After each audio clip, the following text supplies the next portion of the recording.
ناسك ولك الحمد حتى ترضى ولك الحمد إذا رضيت ولك الحمد بعد رضا. اللهم صل وسلم على سيدنا محمد في الأولين وصل وسلم على سيدنا محمد في الآخرين وصل وسلم على سيدنا محمد في كل وقت وحين وصل وسلم على سيدنا محمد في الملأ الأعلى إلى يوم الدين وصل وسلم على سيدنا محمد حتى ترث رضا من عليها وأنت خير الوارثين. اللهم اجعل وأوصل وتقبل ثواب ما قرأنا من القرآن العظيم ومحلنا من قول لا إله إلا الله سبحان الله بحمده ما صلينا على نبينا محمد صلى الله عليه وسلم في هذا المسجد المبارك هدية واصلة رحمة نازلة وصدقة متقبلة نقدم ذلك ونهدي إلى حبيبنا وشفيعنا رسول الله محمد بن عبد الله وآله وأصحاب ذرية أهل بيته ثم إلى روح المهاجر إلى الله محمد بن عيسى وأستاذ العظام الفقيه المقدم محمد بن علي بن سيدنا عبد الرحمن السقاف وجميع ساداتنا في آل سيدنا رجلنا والأرواح والدينا وذيكم أمواتنا وأمواتكم وأموات المسلمين أجمعين أوصل اللهم ثواب ذلك منا إليهم اللهم اجعل فداء من النار وفكاك لهم من النار وسترا وحجابا لهم من العذاب. اللهم اغفر لهم وارحمهم وعافهم واعف عنهم. اللهم اغفر لهم وعافهم واعف عنهم. اللهم اغفر لهم وارحمهم وعافهم عنهم. اللهم اجعلنا في دار كرامتك وسكن رحمتك ومحل أوليائك الذين أنعمت عليهم من النبيين والصديقين والشهداء والصالحين وحسن أولئك رفيقا. ذلك الفضل من الله كفى بالله عليما. صلى الله على سيدنا محمد وعلى آله وصحبه وسلم والحمد لله رب العالمين. الفاتحة.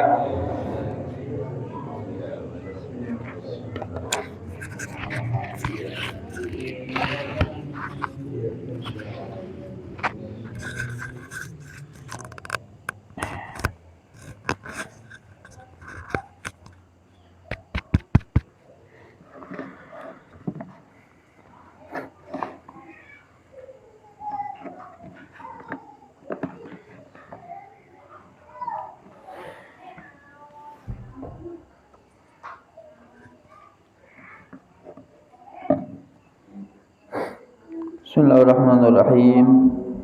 Assalamualaikum warahmatullahi taala wabarakatuh.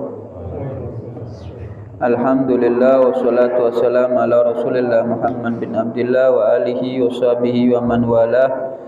Rabbi shrah li sadri wa yassir li amri wa hlul 'uqdatam min lisani yafqahu qawli. Allahumma aghnina bil ilmi wa zina bil hilmi wa akrimna bit taqwa wa jammilna bil afiyah.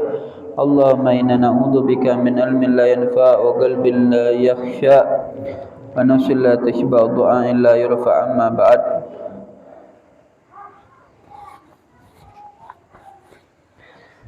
Ma'asyiral hadirin rahimani wa rahimakumullah. Alhamdulillah, segala puji bagi Allah Subhanahu wa taala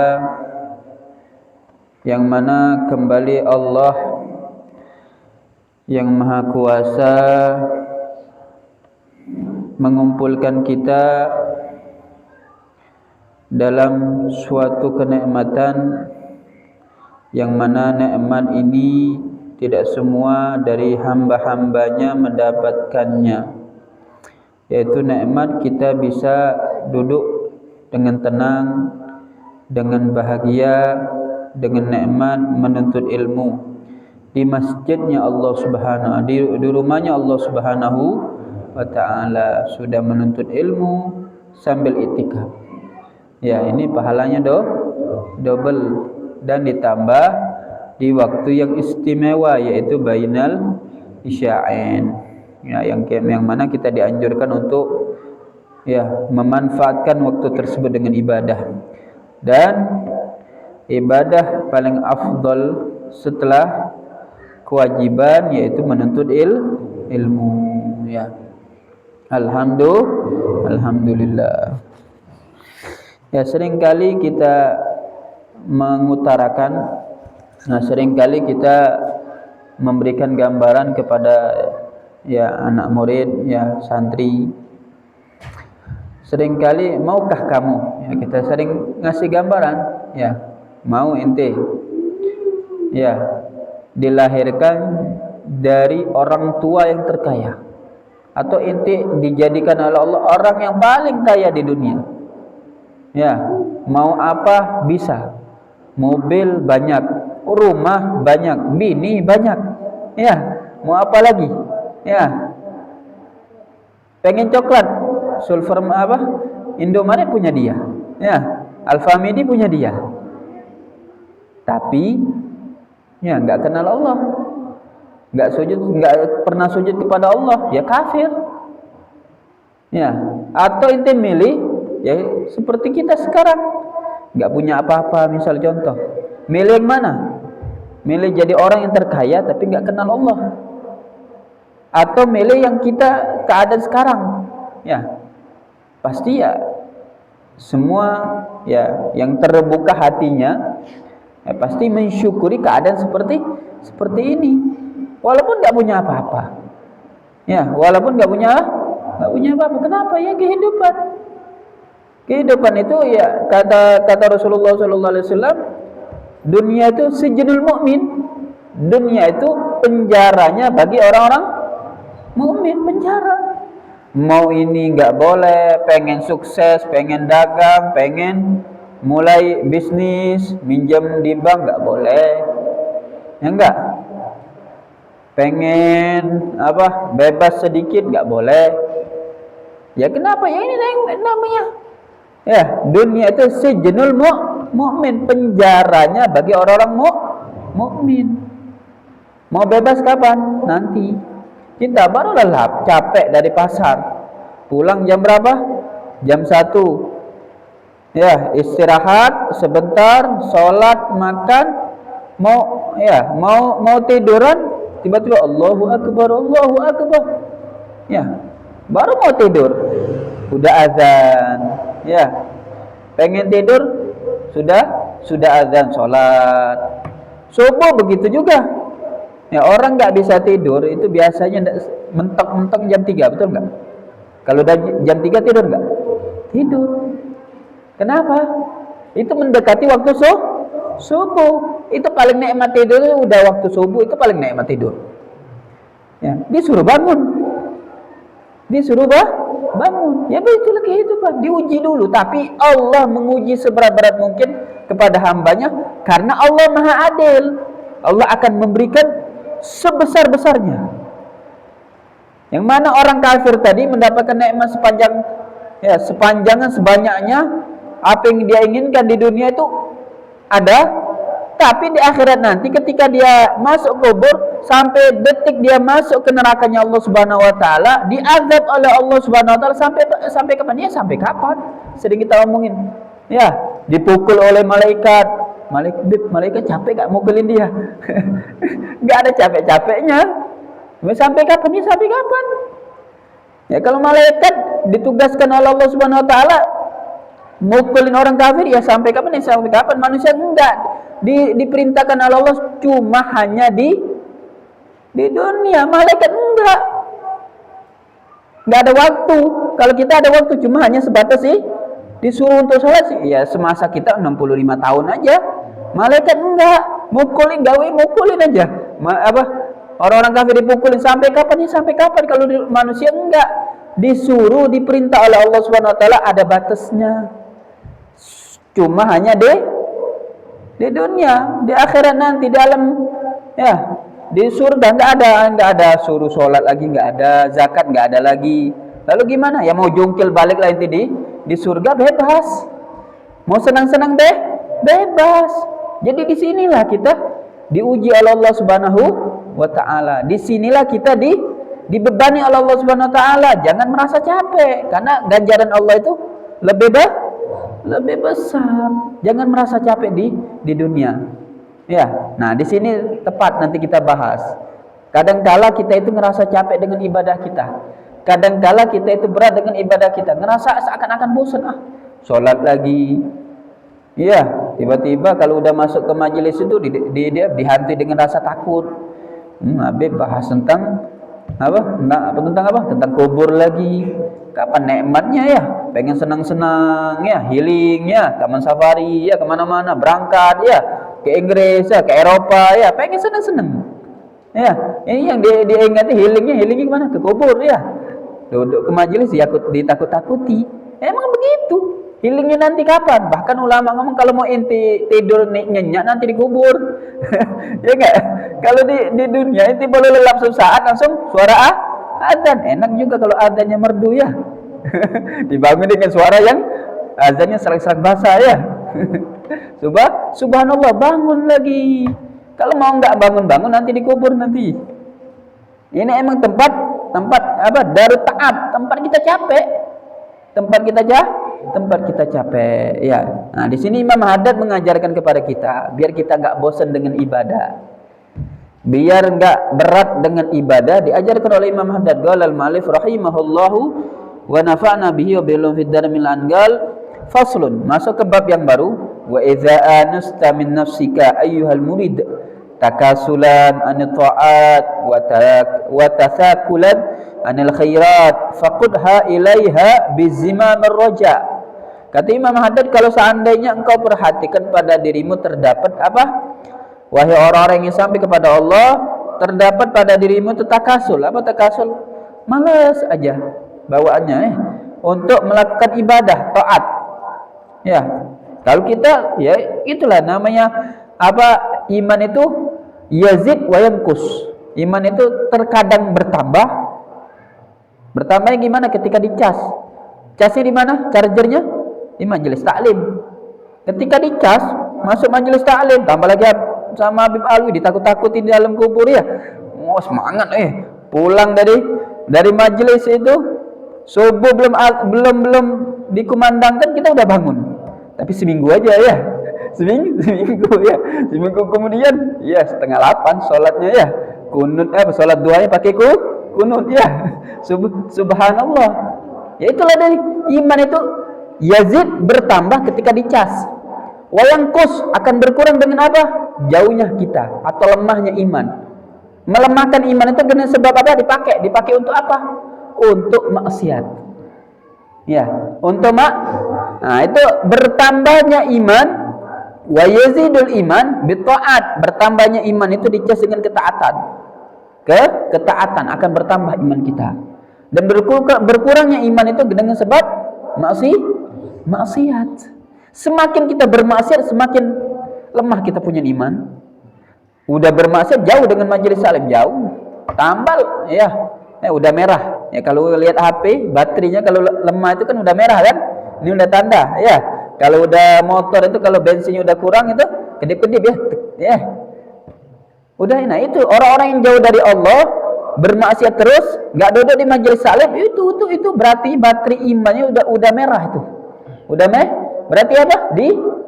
Butuh dicas. Kalau enggak dicas bahaya mati. HP kalau udah mati bisa digunakan? Enggak, begitu juga hati. Hati kalau udah mati, ya mau dinasihati bagaimanapun enggak bakalan, udah mati. Ya, lalu gimana? Ganti baru. Nah, ganti baru gimana? Bapak mati, anak muncul. Ya enggak? Ganti HP baru. Kenapa? Udah mati. Ya, buat apa kalau udah mati? HP kalau udah mati ngapain? Buang aja ya. Buang aja. Nah, jangan sampai iman kita itu udah mati. Ya. Lalu ketika lemahnya kita, iman kita udah lama, cepat-cepat dicas. Cepat-cepat dicas. Dengan apa? Ibadah, dan ibadah yang paling ampuh itu duduk di majelis taklim. Kenapa? Di situ kita mendengarkan nasihat.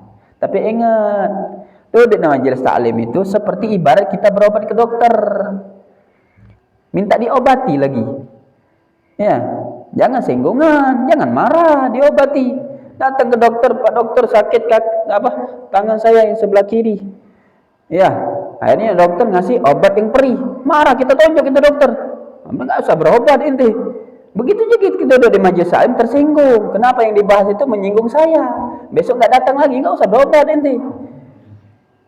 Ya, guru, ustadz, kiai itu ibarat dokter.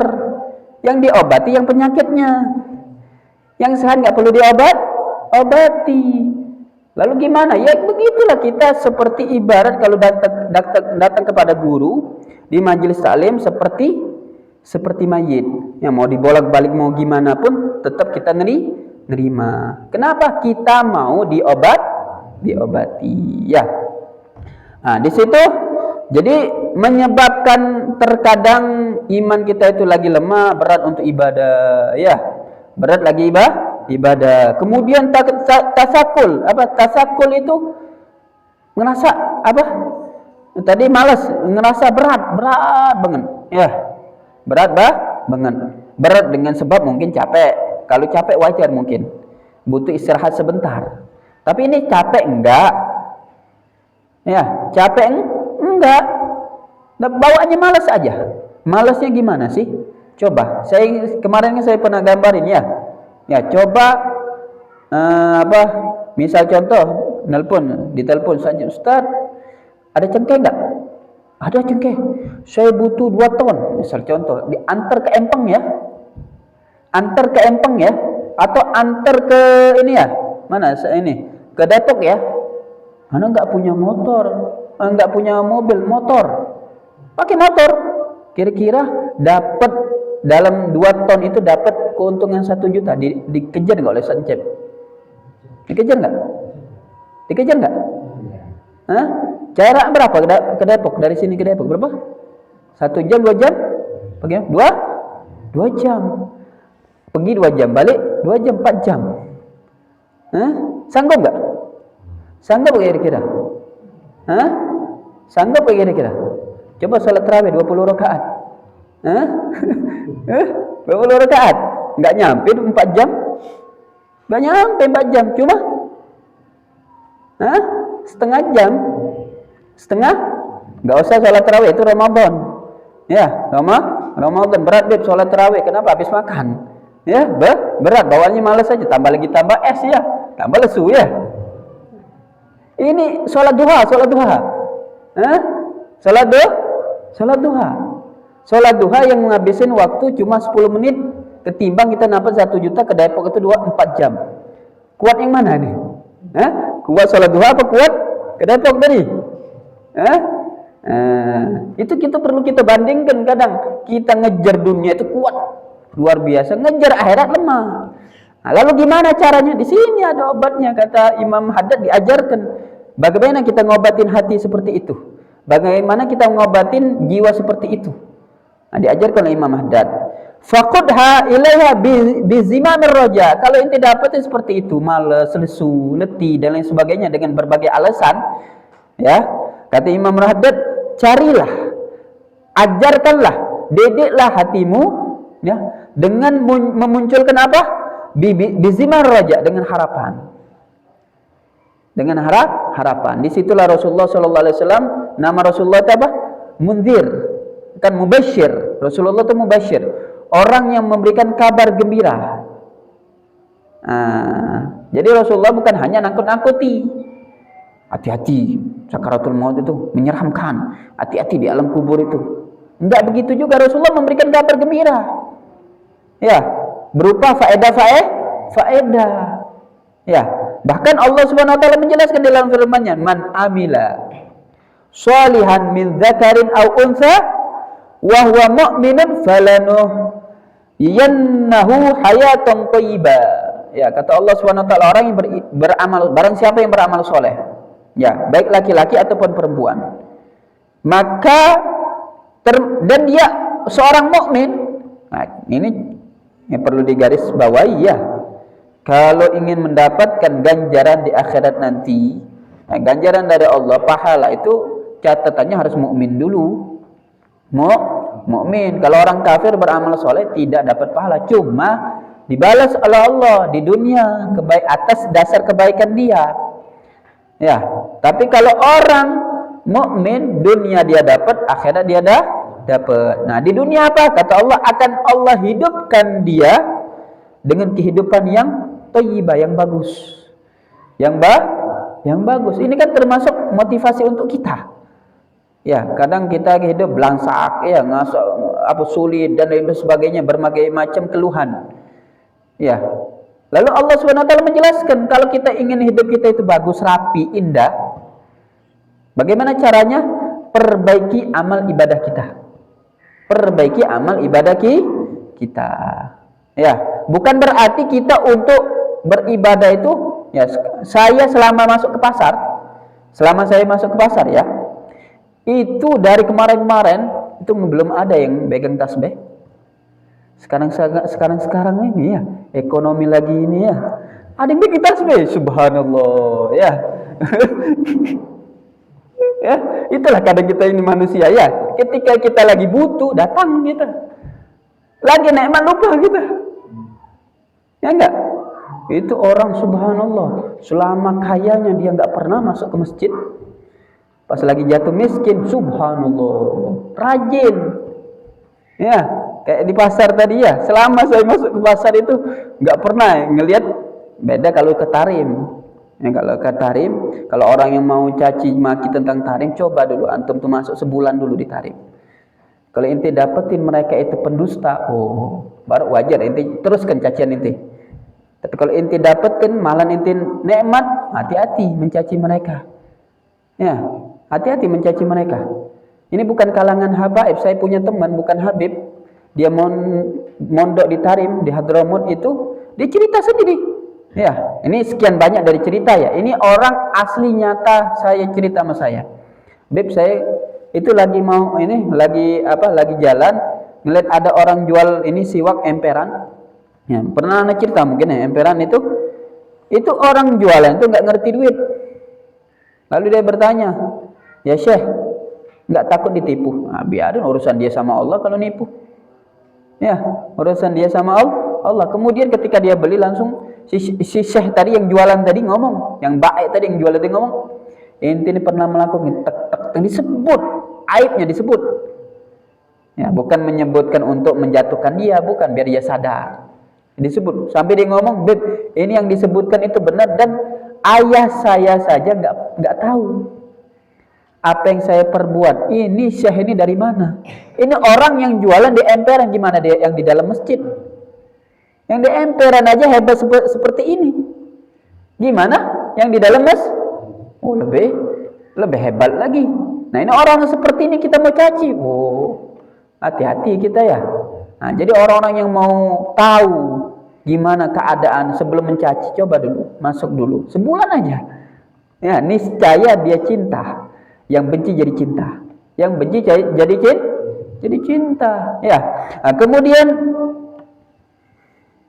itu termasuk ya. Kata Imam Haddad itu kalau kita males dengan ibadah, pegang teguh atau didik diri kita dengan rasa harapan ketika kita lagi malas.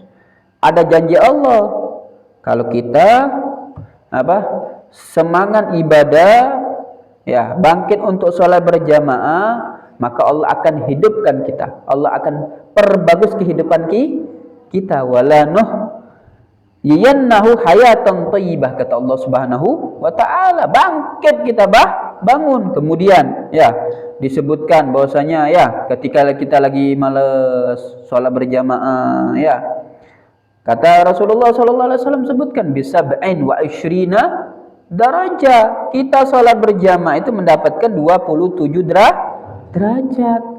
Bahkan dijanjikan kita sholat berjamaah pasti diterima. Ada orang yang khusyuknya di sujud, ya. Ada yang khusyuknya di ruku, ada yang khusyuknya di Fatihah, ada yang khusyuknya begini-begini. Digabungkan ketika sholat berjamaah sampai segambaran seorang yang sholat dari awal sampai akhir dalam keadaan khusyuk, di situ diterima oleh Allah Subhanahu wa taala daripada kita sholat sendirian. Ya, terima nggak tahu.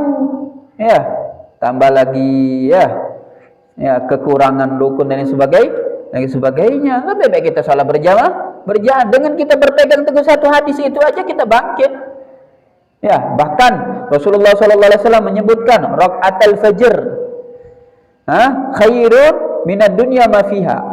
2 rakaat fajar itu lebih baik dari dunia dan seisinya. Kata ulama ini bukan hanya sholat subuhnya, tapi sholat sunnahnya.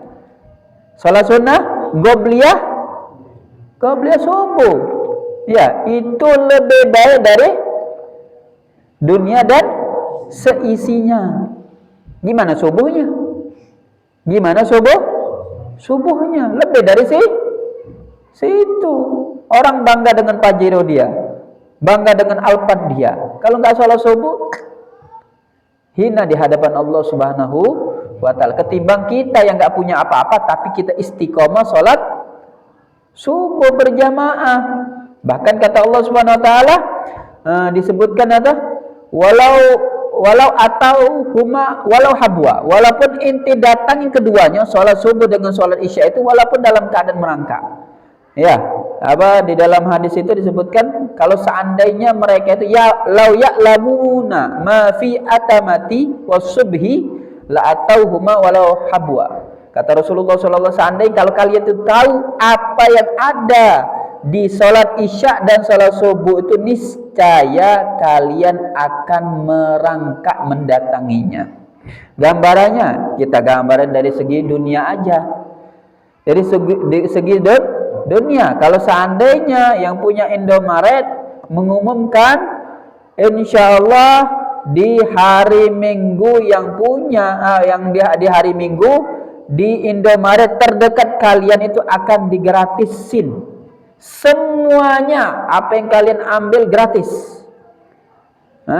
Kira-kira yang patah kakinya datang nggak? Walau la atahuma walau habwa, yang walaupun patah kaki demi beras datang merangkak, betul nggak? Ini umpama yang kelihatan, diumpamakan oleh Rasulullah dengan sesuatu yang nggak kelihatan.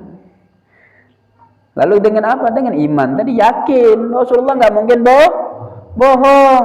Ya, al-amin. Rasulullah itu orang yang bisa dipercaya. Ini yang punya Indomaret. Kalau dia Islam, kalau nggak Islam, ya bisa dipercaya. Orang Islam aja banyak bohong, tambah lagi kafirnya. Misal contoh, ya kita percaya 100%. Ya, ternyata kita ada satu orang kakinya patah, bela-belain merangkak datang, subhanallah, dari sini sampai ke paling dekat Indomaret di sini mana? Pasir Muncang ada nggak sih? Nggak ada ya. Ambillah di Caringin ya, Caringin. Nah, merangkak dari sini ke situ. Berapa jam lah? Kira-kira. Merangkak bukan pakai motor ya. Berapa lah? Ambillah 3 jam ya. Lebih nggak? Lebih nggak? Ambil 4 jam. Sampai saat ternyata tutup Indomaretnya. Ya, itu percaya dengan manusia. Ini Rasulullah yang nyampein, masih nggak percaya. Apalagi yang diragukan. Ya, sedangkan ketika kita mendekatkan diri kepada Rasulullah itu dengan apa? Dengan mempercayai apa yang disampaikan oleh Nabi, itu berkah. Mau tahu yang sering tahun-tahun kemarin kita sebutkan ya, disebutkan nikmatullah la tuhsuha, ayatnya sebelumnya, nikmatullah la tuhsuha wa in ta'uddu nikmatallahi la tuhsuha. Jika kalian itu menghitung nikmatullah, satu nikmat Allah, la tuhsuha, tidak mungkin kalian terhitung. Ya, satu nikmat. Nikmatullah di situ satu nikmat. Sekian banyak ulama menjelaskan tentang nikmat itu. Di situ ada satu mufassir menjelaskan nikmat yang paling indah di situ adalah dinisbatkan kewujudan Nabi Muhammad SAW. Dilahirkannya Nabi Muhammad SAW. Secara umum, kemarin kita udah jelaskan ya, tahun-tahun kemarin kita jelas secara umum adanya Rasulullah, adanya Islam, adanya Rasulullah, adanya Al-Quran. Ada Al-Quran, luar biasa untuk kita, suatu kenikmatan. Kita baca WhatsApp, dapat pahala nggak? Baca Quran dapat pahala nggak?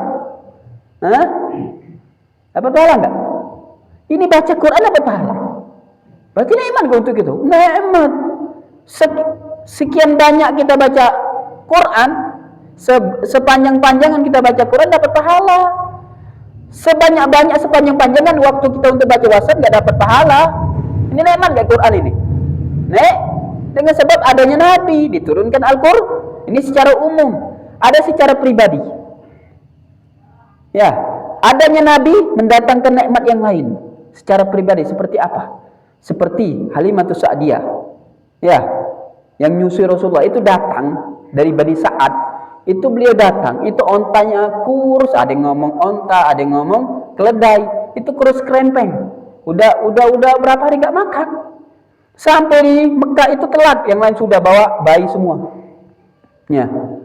Sampai nggak dapat bayi, bahkan mau balik lagi nggak punya ongkos, dan ontanya udah nggak kuat.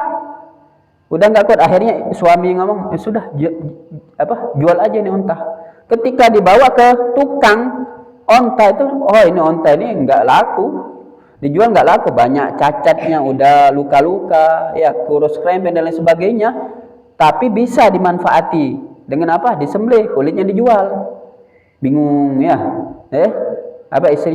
suaminya Halimatus Sa'diyah bingung ya. Jadi sudah nggak mau mau dijual, mau disembelih. Ketika mau disembelih, lari itu onta, diikuti oleh Halimatus Sa'diyah, dituntut sampai duduk di depan pintu rumahnya Rasulullah Shallallahu Alaihi Wasallam. Ya, tahu nih onta. Ini onta cinta dengan Nabi. Kita belum cinta dengan Nabi. Ini onta cinta dengan Nabi. Lari, duduk di depan hadapan sosok bayi, yaitu Rasulullah Shallallahu Alaihi Wasallam. Ya, akhirnya Halimatus, singkat cerita, ketemu dengan ibunya Rasulullah Shallallahu Alaihi Wasallam. Di situ ngelihat Halimatus Sa'diyah, ngelihat ini anak dalam keadaan lapar. Ya, keadaan lapar. Akhirnya disusui. Subhanallah, minta itu nama ibunya, disusui. Bahkan maaf, Halimatus Sa'diyah ngomong, ya, susu saya sebelah kanan ini belum sempat keluar dari awal menyusui, enggak keluar. Ketika Rasulullah keluar, luar biasa.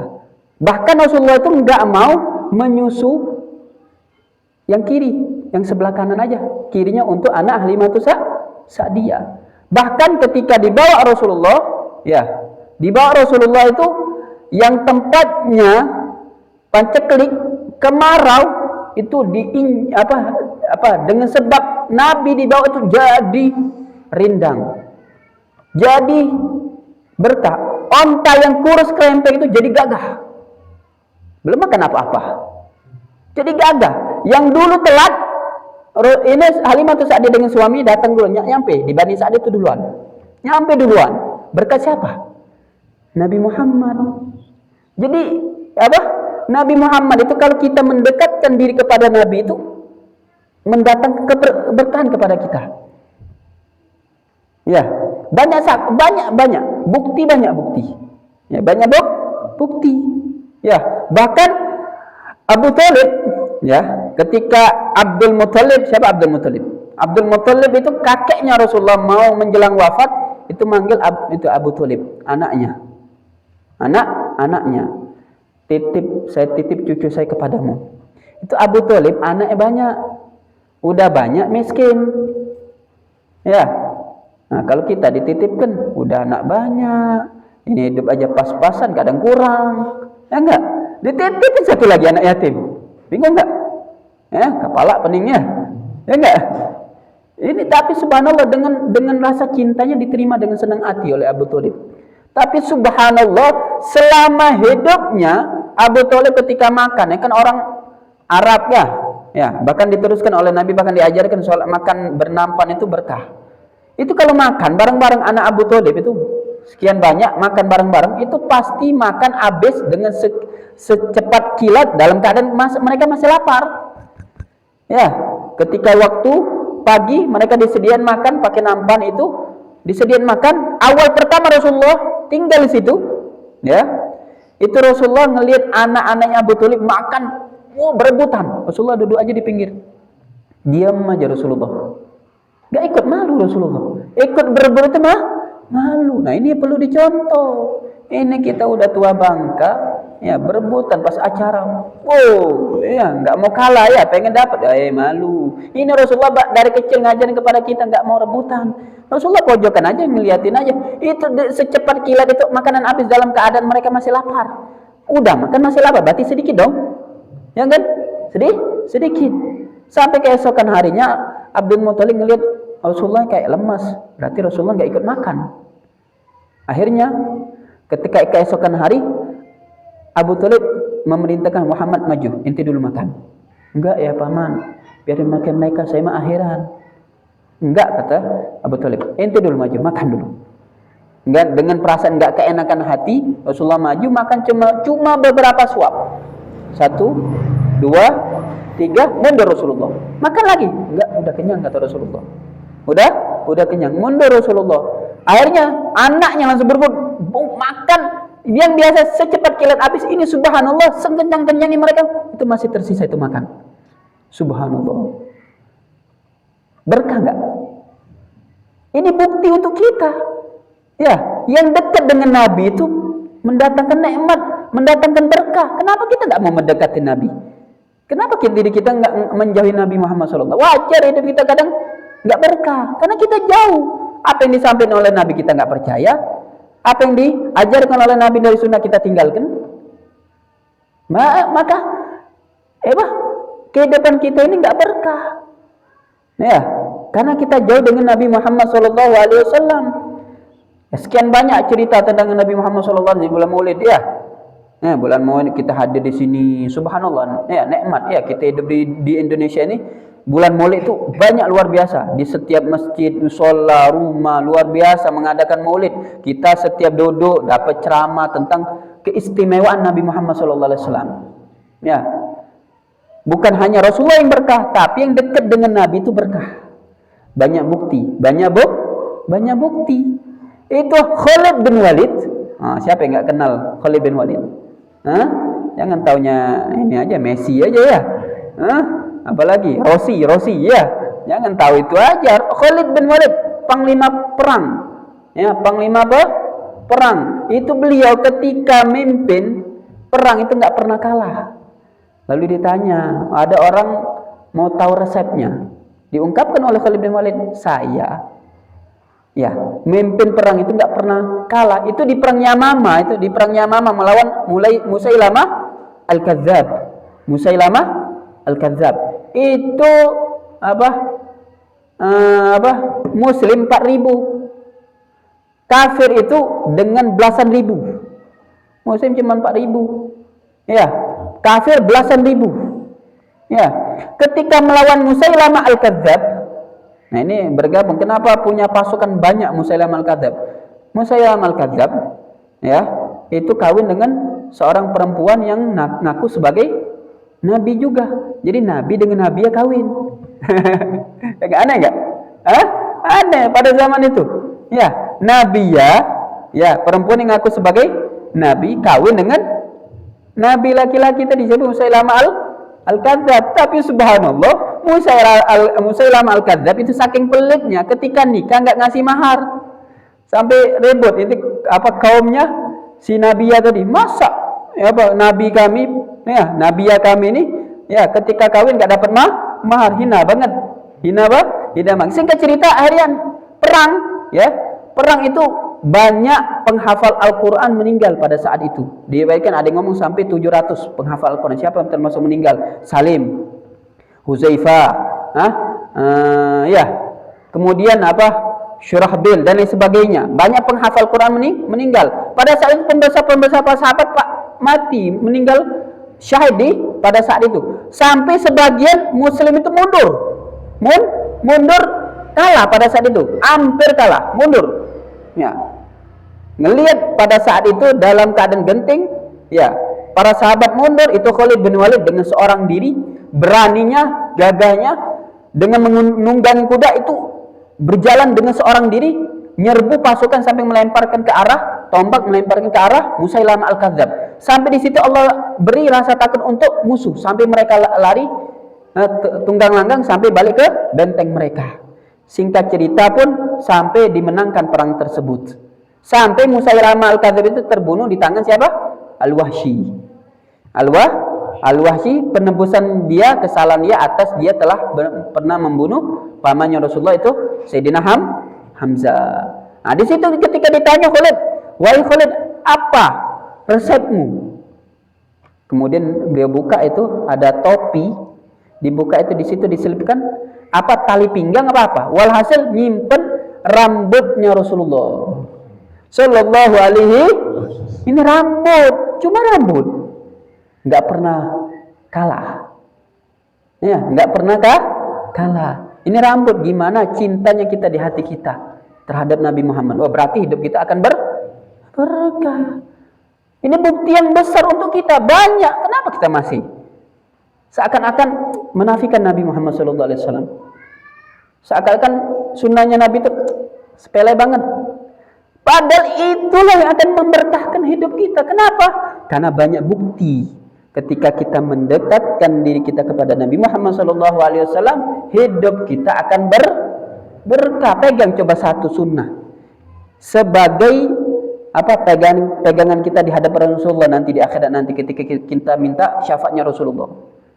Sebagai tuntutan, ya Rasulullah, selama saya di dunia saya istiqomah dengan hal ini, dengan sunnahmu. Nah, ini kan berarti kita pede dong minta syafaatnya Rasulullah. Kenapa? Kita punya pegangan. Nah, kalau kita nggak punya pegangan, ya mau pede? Inti siapa? Minta syafaat. Inti siapa? Saya Fulan bin Fulan di Bojongkeji. Ya, Bojongkeji. Emang di mana? Umat saya banyak. Umat saya banyak. Rasulullah nggak kenal sama kita. Nah, sebelum hal tersebut, ya kita kenalkan. Ya, bukan hanya kenal, memberkahi hidup kita dengan sebab ya mendekatkan diri kita kepada Rasulullah. Mumpung bulan Maulid ini, masa sampai detik sekarang udah pertengahan, hampir sepertengahan sudah. Iya. Masa belum istiqomah baca sholawat? Sesibuk apa sih kita? Sesibuk apa? Nah, sesibuknya kita, ada yang lebih sibuk lagi di antara kita. Tapi bisa menyempatkan diri untuk baca sholawat. Nah, ini bukti untuk kita, membuat kita itu semangat untuk membaca sholawat. Bahwa yakinlah, ketika kita mendekatkan diri kita kepada Rasulullah SAW, hidup kita akan berkah. Yakinlah, sebagaimana orang-orang terdahulu. Orang-orang terdahulu banyak buktinya. Ya, itu termasuk rojak, termasuk harapan. Ya. Kemudian, wa antadzkura laha ma wa'adallahu bihil amilina bi ta'atihi minal fawzil azim wan na'imil muqim war rahmah war ridwan. Ya, yaitu ya rojak tersebut adalah kita mengingat apa yang telah dijanjikan oleh Allah Subhanahu wa taala bagi orang-orang yang beramal soleh. Ya, dari apa? Minal fawzil azim, keuntungan yang luar biasa. Keuntungan yang luar biasa itu hakikatnya yang paling besar adalah ketika kita bisa melihat zatnya Allah Subhanahu wa taala. Dikatakan oleh ulama, di akhirat nanti nikmat terbesar ya yang didapati oleh orang-orang mukmin itu adalah ketika dia bisa melihat zatnya Allah Subhanahu wa taala. Itu nikmat terbesar. Nikmat terbesar. Di selain itu ada surga. Ya, surga yang enggak perlu kita jelaskan lagi. Ya, kenapa? Karena udah banyak ulama menjelaskan ya. Yang mungkin ya ngebayang itu luar biasa ya. Bidadari ya. Nah, pengen apa aja ada, pengen buahan tiba-tiba ada. Nah, semuanya ada. Ya. Semuanya ada. Ya. Nah, di situ bagi orang-orang yang beramal soleh. Jadi capek nggak apa-apa di dunia, capeklah kita untuk Allah Subhanahu wa taala, biar kita akan mendapatkan ya kemuliaan dan nikmat yang abadi, abadi ya. Kemudian Rasulullah SAW menjelaskan, kalau Rasulullah SAW a'dadtu ya li ibadis salihina ma la ainun ra'at. Ini hadis qudsi ya, melalui lisannya Rasulullah, tapi Allah yang berfirman. Ya. Kata Allah Subhanahu wa taala, aku mempersiapkan untuk hamba-hambaku yang soleh, apa itu? Mala ainun ra'at. Ya. Sesuatu yang belum pernah terlihat oleh penglihatan mata. Sesuatu yang tidak pernah dilihat oleh mata. Ya, sebagus-bagus yang pernah kita lihat suatu tempat itu tidak enggak sebanding dengan nanti yang kita akan dapatkan, yaitu surga. Surga itu apa? Surga itu sesuatu yang belum pernah terlihat oleh mata kita. Ya. Wala udhunun sami'at, dan belum pernah terdengar oleh pendengaran. Wala khatara ala qalbin bashar, dan belum pernah terlintas di dalam benak manusia. Sebagus apa yang kita bayangkan, surga itu akan lebih bagus lagi hasilnya yang kita dapati. Ya, yang kita dapati. Bagi siapa? Allah persiapkan, a'adatu li'ibadis salihina. Aku persiapkan kepada hamba-hamba yang soleh. Ya. Soleh, ya.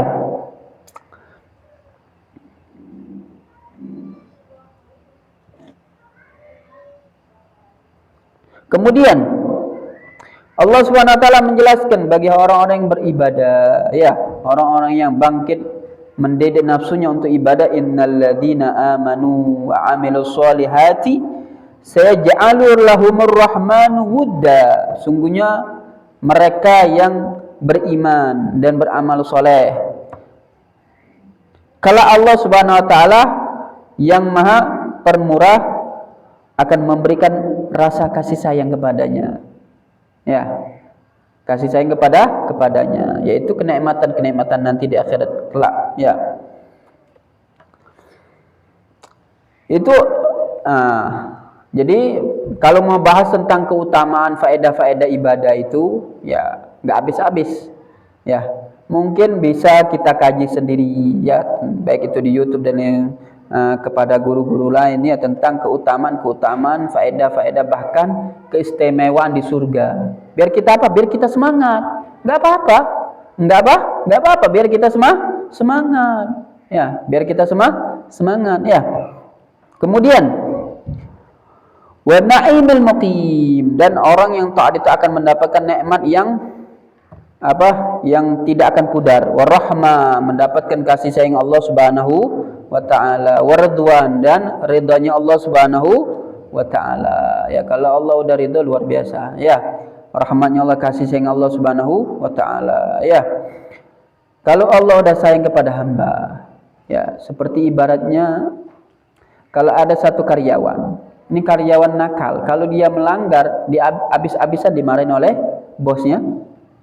Karena dia nakal, seringkali melanggar. Tapi kalau ada karyawan yang baik, yang tekun, pernah suatu kali dia telat. Selama ini dia datang sebelum waktunya, dia udah datang. Pada suatu hari dia telat datang, dimarahin nggak oleh bosnya? Habis-habisan? Enggak. Kenapa? Si bosnya udah sayang sama dia. Begitulah kalau kita udah jadi hambanya Allah Subhanahu wa taala, hamba yang disayang oleh Allah Subhanahu wa taala. Ketika kita terjerumus, jatuh di suatu maksiat, langsung dimaafkan oleh Allah Subhanahu wa taala, ya. Nah, itu. Kemudian lalu mau bahas lagi bagaimana mendapatkan kasih sayang Allah Subhanahu wa taala. Banyak.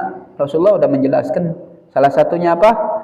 4 rakaat yang dikerjakan oleh hambanya Allah Subhanahu wa taala, qobliyah asar, itu mendapatkan kasih sayang Allah Subhanahu wa taala. Jadi ini kan termasuk apa? Motivasi, kan? Berarti kita istiqomah. Kenapa? Biar kita disayangi Allah. Ya, qobliyah asar 4 rakaat kita kerjakan. Biar apa? Biar kita menjadi hamba yang disayangi oleh Allah Subhanahu wa taala. Nah, itu termasuk, itu namanya roja, namanya harapan, itu namanya. Harapan. Dengan hadis itu kita bangkit langsung istiqomah. Ya, istiqomah. Ya, kemudian wal khulud fi fasihil jinan, dan kekal di dalam surga. Kekal di dalam surga. Ya, enggak ada mati-mati lagi, ya. Kalau udah masuk ke surga, yang di dalam surga sepanjangan, ya, karena nanti Nabi Yahya bawa kematian itu diubah seperti seekor domba. Ya, kemudian disembelih, itu kematian tersebut. Yang di dalam surga semakin senang, yang di dalam neraka semakin sedih. Kenapa? Ya, disiksa oleh malaikat sepanjangan. Yang di dalam surga mendapatkan nikmat sepanjangan. Ya. Kemudian wal izz, ya, kemuliaan, dia akan mendapatkan kemuliaan di hidup di dunia dan di akhirat. Dia warif'ah, ya, terangkat derajatnya, wasyaraf, mulia, wal makana indahu subhanahu, yaitu di sisi Allah Subhanahu wa taala, wa inda ibadi, dan di sisi hamba-hambanya Allah Subhanahu wa taala. Kalau orang soleh itu mulia. Orang soleh itu mulia, enggak dihina dan enggak dihinakan. Bahkan orang memuliakannya, bahkan orang berbondong-bondong datang kepada orang soleh. Kadang kita aja datang kepada orang soleh, ya, minta doa, minta jabian, ya, dan sebagainya. Ya, datang juga bukan hanya bawa diri, kadang kita bawa roti, kadang, ya enggak, bawa buahan, ya, orang soleh. Berarti mulia enggak? Kenapa dia mulia? Karena atas kesolehan dia Allah angkat derajatnya, ya. Wa idza ahsanta min nafsika mailan ilal mukhalafat, dan sebaliknya, kalau ente mendapatkan pada dirimu itu condong kepada kepada maksiat, ya, iltifatan ila sayyiat, ya, pengennya maksiat aja, faruddaha il anha bisautil khauf, yaitu kembalikan atau didik dirimu dengan rasa takut. Kalau masalah ibadah tadi, kalau malas, ingat harapan. Kalau jiwa kita itu pengen maksiat terus, ya, ingat apa? Ingat rasa takut, ancaman Allah Subhanahu wa ta'ala bagi si pelaku maksiat. Ya, jangan macam-macam. Ya, nggak usah bahas di nerakanya. Sebelum di nerakanya, ya, kita ingat dulu, ya, bagi si pelaku maksiat. Kalau kita condong ingin berbuat maksiat, ingat dulu nanti kita itu akan dibungkus, ya, mengalami sakaratul maut. Ya, mau dibahas tentang sakaratul maut, sakitnya sakaratul maut, dibahas nggak? Mau dibahas nggak? Mau dibahas nggak? Apa? Takut duluan, ya? Takut duluan. Ya, tapi itu akan kita alami. Itu nabi, ya, para nabi mengalami sakaratul maut. Itu Nabi Idris, ya. Nabi Idris pernah minta kepada malaikat maut, coba ngetes dong, cabut nyawa saya. Ketika dicabut, dibalikin lagi, lalu ditanya, gimana rasanya? Nggak kebayang, ya, nggak kebayang. Bahkan ulama itu, Imam Ghazali menjelaskan sakaratul maut itu, ya, jauh dari orang yang terkena tertusuk duri. Jauh sakitnya dari orang yang kena tebisan pedang. Kenapa? Orang yang tertusuk duri, orang yang terkena tebisan pedang itu bisa menjerit, masih bisa menjerit atau loncat-loncat. Kenapa? Karena dia mengalami sakitnya hanya di tempat titik tubuh tersebut. Sedangkan anggota yang lain tidak sakit, sehingga dia masih sanggup untuk menjerit atau meloncat-loncat. Tapi kalau sakaratul maut, dari ujung kepala sampai ke ujung kaki semuanya sakit, sehingga tidak ada kesempatan atau kemampuan untuk orang menjerit. Luar biasa, ya. Itu yang akan dialami kita semua. Kamu dan kamu duluan. Saya akhiran, subhanallah. Itu semua yang kita alami. Jangan dipikirkan, siapkan aja. Jangan dipikirkan, siapkan aja. Kenapa 3 hari 3 malam nggak masuk nafsu makan nanti, ya? Mikirin itu, ya. Karena mengerikan, luar biasa. Saya sudah merangkum perkataan-perkataan orang-orang yang mengutarakan tentang sakaratul maut. Buat pengetahuan kita, buat apa? Buat pegangan kita aja. Ketika kita nafsu kita membawa kita untuk maksiat, ingat sakaratul maut nanti. Ini orang yang paling ringan. Gimana kita yang pemaksiat? Lebih serem lagi. Sampai itu ada Bani Israel, Ya, ulamanya Bani Israel pengen apa? Pengen tahu rasa sakaratul maut. Sampai mereka berdoa, ya Allah, di depan makam-makam, ya Allah, hidupkan salah satu di antara mereka. Kami pengen bertanya tentang sakaratul maut. Subhanallah, akhirnya ada satu kepala nongol dari makam. Ngoncat semua gitu ya, lari semua. Ini kepala nongol langsung. Ya, nongol. Lalu ini orang yang kepala yang keluar tadi ngomong, ngapain kamu? Saya udah mati 100 tahun.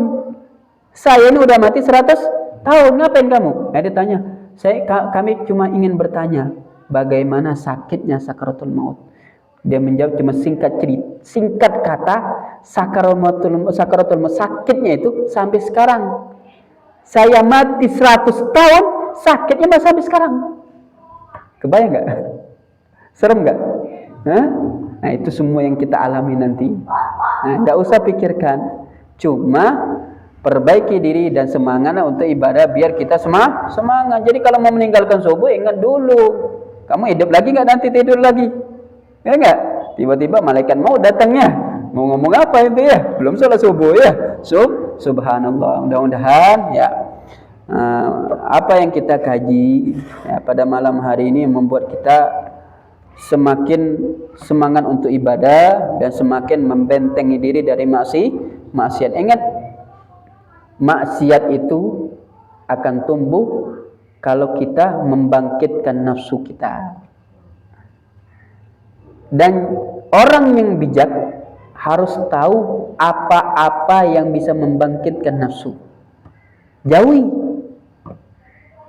Misal contoh, kita kan kalau duduk misal contoh ya, sore-sore ya nggak ada kegiatan, pengen ke depan aja, pinggir jalan nongkrong, ya wasus orang lewat, bermacam-macam perempuan lewat, itu bisa membangkitkan nggak nafsu? Kalau emang jangan. Nah itu termasuk contoh ya, contoh. Jadi kalau kita ingin terjaga diri kita dari maksiat, jangan pancing nafsu kita untuk bangkit. Celah itu